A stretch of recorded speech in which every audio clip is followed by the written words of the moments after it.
अंगणवाडी सेविका, अंगणवाडी मदतनीस यांच्यासाठी आली आहे आताच्या क्षणाची सर्वात मोठी आनंदाची बातमी, ती म्हणजे महाराष्ट्र सरकारचा मोठा निर्णय.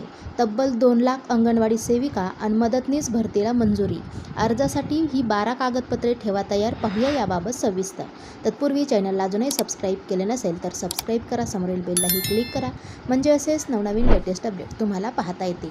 महाराष्ट्र सरकारने महिला व बालविकास क्षेत्रासाठी मोठा आणि अत्यंत महत्त्वाचा निर्णय घेतला आहे. राज्यात तब्बल 2 लाखाहून अधिक अंगणवाडी सेविका आणि मदतनीस भरतीला मंजुरी दिली आहे. या निर्णयामुळे अनेक महिलांना रोजगारांच्या नवीन संधी उपलब्ध होणार आहेत. तसेच बालकल्याण योजनांची अंमलबजावणी अधिक प्रभावीपणे करता येणार आहे.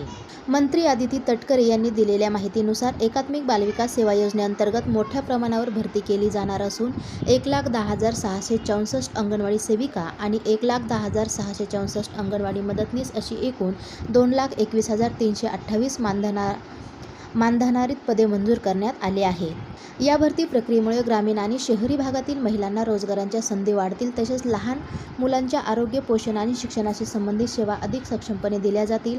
महिला सक्षमीकरणाच्या दिशेने हा निर्णय अत्यंत महत्त्वाचा मानला जात आहे.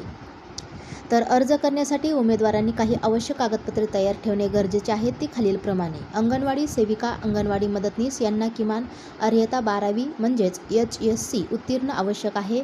उमेदवार पदवी, पदव्युत्तर इत्यादी बाबतचे गुणपत्रक व प्रमाणपत्र यांच्या सत्यप्रती जोडणे. 2. शैक्षणिक अर्हता, पात्रता प्रमाणपत्र, गुणपत्रके, अर्जासोबत जोडलेली कागदपत्रे स्वतः साक्षांकित केलेली जोडणे बंधनकारक आहे. 3. D.Ed पदविका, B.Ed पदविका असल्यास त्याचे गुणपत्रक व प्रमाणपत्र. 4. उमेदवार MSCIT उत्तीर्ण असल्यास प्रमाणपत्र जोडणे.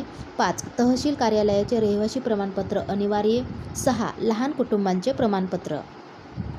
7. सक्षम प्राधिकारी यांचे जातीचे प्रमाणपत्र लागू असल्यास. 8. सक्षम प्राधिकारी यांचे विधवांचे प्रमाणपत्र लागू असल्यास. 9. शासकीय अनुदानित संस्थेत दाखल असलेल्या अनाथ अर्जदारांच्या बाबतीत सक्षम प्राधिकारी यांचे प्रमाणपत्र लागू असल्यास. तसेच विधवा व अनाथ सक्षम प्राधिकारी यांचे प्रमाणपत्र लागू असल्यास. 11. अंगणवाडी सेविका, अंगणवाडी मदतनीस, मिनी अंगणवाडी सेविका म्हणून कमीत कमी 2 वर्षाचा अनुभव असल्याचे प्रमाणपत्र. 12. आधार कार्ड. ही भरती प्रक्रिया लवकरच सुरू होण्याची शक्यता असून इच्छुक उमेदवारांनी आतापासूनच तयारीला लागणे आवश्यक आहे. असेच नवनवीन लेटेस्ट अपडेट जाणून घेण्यासाठी आजच चॅनलला सबस्क्राईब करा आणि समोरील बेललाही क्लिक करा. धन्यवाद.